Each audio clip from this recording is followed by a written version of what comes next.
Hola de nou! Controlem la teoria. Sí, està molt bé. Sabem el que és la relació de proporcionalitat directa inversa i com es fa la regla de 3. Però ara hem de ser capaços d'enfrontar-nos a un problema.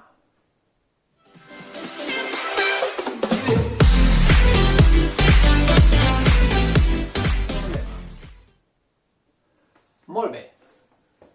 Primer de tot, llegir detingudament l'enunciat. Avui hem anat a Castelló des del poble a 80 km/h i hem tardat 30 minuts.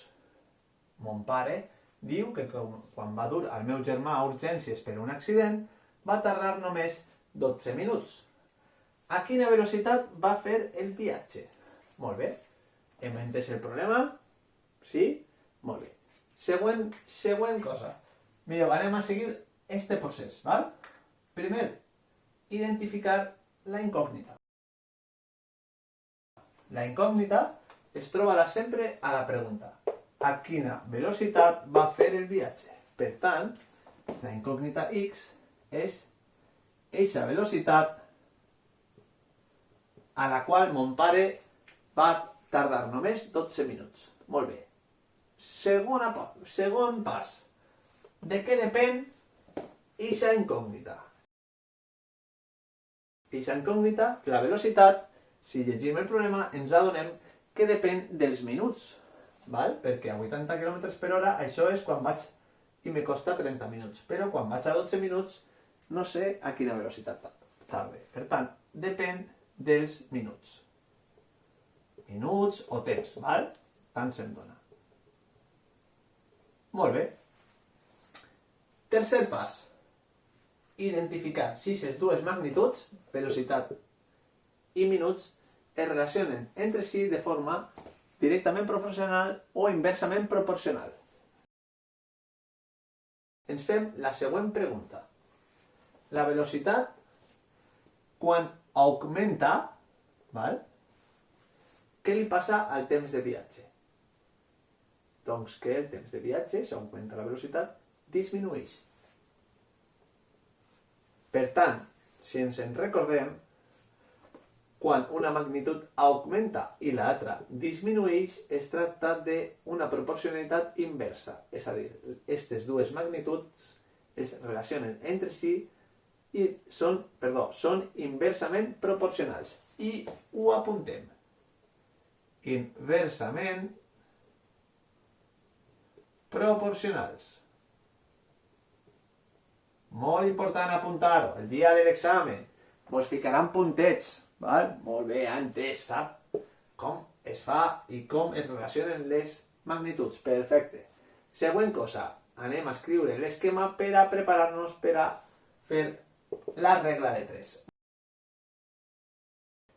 I apuntem, per una banda, les dues magnituds, minuts i velocitat.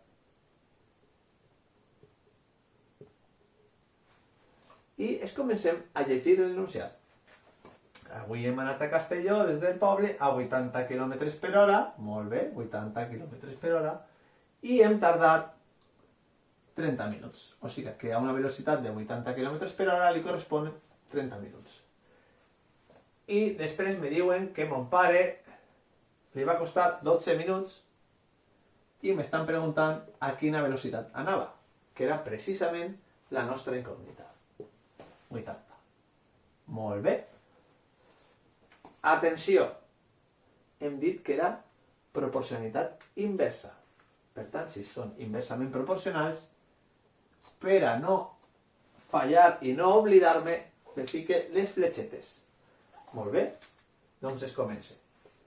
Aplicar la regla de 3, que seria l'últim pas. X és igual a... Molt bé. Primer, què fem? En el numerador, el producte dels elements que es troben al costat de la X. El 80 i el 12. 80 per... Ui! Està la fletxa de que són inversament proporcionals. Per tant, he de ficar en lloc d'un 12, un 30. I ara, el que faríem és dividir per 30. Però, per què? Perquè és el que està oposat a la x. Però, com que és inversament proporcional, en realitat escriurem este altre, el 12. És a dir, la fletxeta, el 12. Molt bé. I ara ja resolem. 80 per 30, doncs farem 3 per 8, que són 24, per el 10 i el 10, no? Serien 100. És el mateix, és un tema de que ara simplificaré la fracció de forma més senzilla perquè 24 entre 12 és 2 per 100. Per tant, és 200. Això cadascú que ho faci com vulgui. Si això són 2.400 entre 12, us costarà més, però si vegeu la fracció d'esta manera, ja dividint la fracció entre 12, numerador i denominador, me quedarà així un 2%. Val? Per tant, la resposta és 200. O sigui, mon pare anava molt embalat en un Ferrari cap avall a 200 km per hora. Molt bé. Espero que hagi quedat clar. I si no, fiqueu un comentari, pauseu, torneu a veure el vídeo, el que vulgueu. Fins ara!